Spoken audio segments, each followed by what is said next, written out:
बंद करेंगे आप, पूरे विपक्ष को एकजुट करेंगे, इस बात में कितना दम है आपके नज़र से? देखिए, बिहार देश भर में पूरा विपक्ष एकजुट है।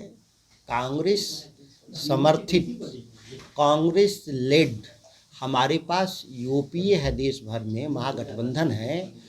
उसमें अगर वो कोई सहयोग देना चाहते हैं नीतीश कुमार तो स्वागत है, और उसके लिए देश घूमने की ज़रूरत नहीं है। वो दिल्ली में जाकर के आवेदन दे देंगे राष्ट्र कांग्रेस के अध्यक्ष के यहाँ, जिनके नेतृत्व में गठबंधन चल रहा है, वो काफ़ी पर्याप्त है। मान लिया जाएगा कि आप महागठबंधन के सहयोगी हैं और उसमें सब लोग एकजुट भी हैं। लेकिन आपकी पार्टी तो कहते हैं कि प्रधानमंत्री के उम्मीदवार नीतीश कुमार हैं। हमारा पार्टी के द्वारा जो घोषित नीति है उसके हम विरोध में थोड़ा ना है।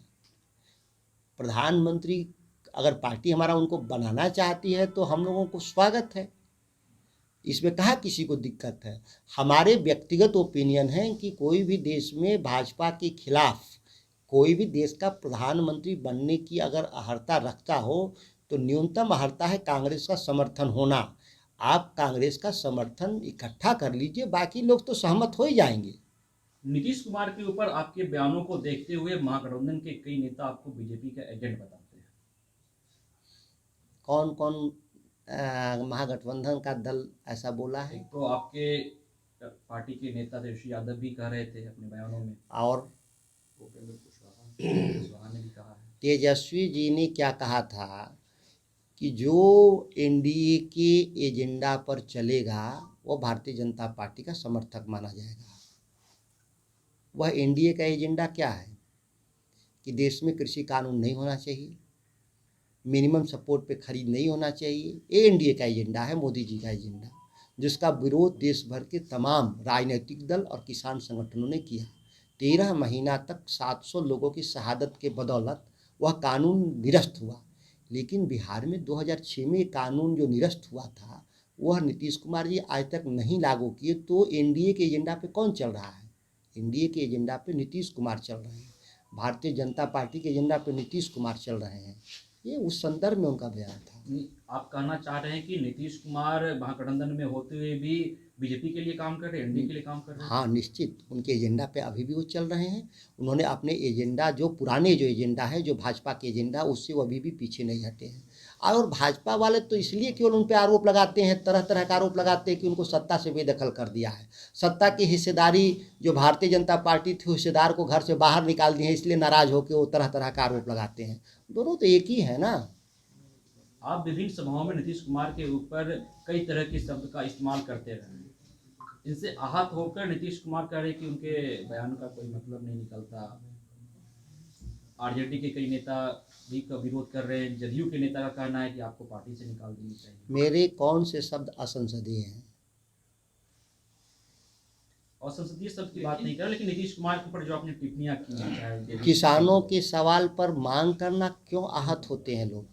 10 करोड़ आबादी होगी ना, 14 करोड़ बिहार में आबादी है तो 10 करोड़ किसान। ये 10 करोड़ के सवाल पे मांग से आहत होने की क्या ज़रूरत है किसी को?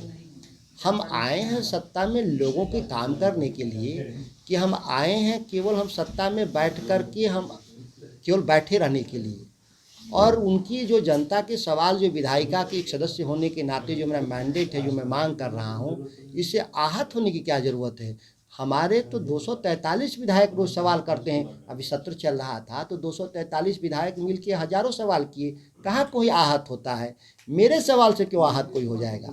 यानी आप अपने जो बयान है उस पर कायम रहेंगे, इतने प्रकरण होने के बावजूद? आपने जो भी कहा है 17 सालों में कोई कभी देखा है मुझे बयान को बदलते हुए? मैं राष्ट्र जनता दल यू के किसी भी प्रवक्ताओं के किसी भी बयान को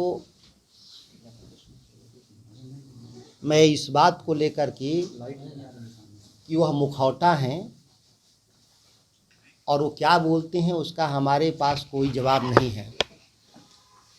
मैं शुरू से कह रहा हूं कि मेरी जो सवाल हैं इस राज्य के सत्ता पे बैठे हुए शीर्ष व्यक्ति से सवाल है कि बिहार में मंडी कानून लागू होगा कि नहीं, बिहार में धान गेहूं खरीद में मल्टीपल एजेंसियों की इन्वॉल्वमेंट होगा कि नहीं, बिहार में किसानों को फर्टिलाइजर सही समय पर मिलेगा कि नहीं। इन सवालों पर नीतीश कुमार जी के सवाल या तो स्वयं उनको जवाब देना चाहिए या अपनी पार्टी के प्रवक्ताओं से बुलवाना चाहिए। अब ये कार्यवाही कार्यवाही कार्यवाही जैसा ये तो सड़क पे लोग करते रहते हैं, इस्तीफा दो, हम नारा लगाते हैं, जो सड़क पे जाते हैं तो फला आदमी इस्तीफा दो, फला आदमी को ऐसे कर दो, फला आदमी गद्दी छोड़ दो, ये सब चलता रहता है। ये जन आंदोलनों की भाषा है, तो इस भाषा का मैं क्या जवाब दूँ। तो कहते हैं खरमास बाद आप हट जाइएगा, आरजेडी आपको निष्कासित कर देगी। उपेंद्र कुशवाहा कहे कि खरमास के बाद आरजेडी उनको निष्कासित करेगी। मैं कहा कि उन मुखौटों का मैं क्या जवाब दूं। ये मुखौटे हैं पार्टी के, हमको क्या जवाब देना है इस सवाल पर। और राष्ट्रीय जनता दल के कार्रवाई करने के लिए कोई धार्मिक रूप से अड़चन नहीं ना है कि कोई तारीख तय हो कि फला तारीख को होगा, फला तारीख को होगा। ये हमारे पार्टी का अंदरूनी मसला है, वो पार्टी के शीर्ष नेतृत्व के द्वारा मिल बैठ कर तय कर लिया जाएगा। नीतीश कुमार समाधान यात्रा पर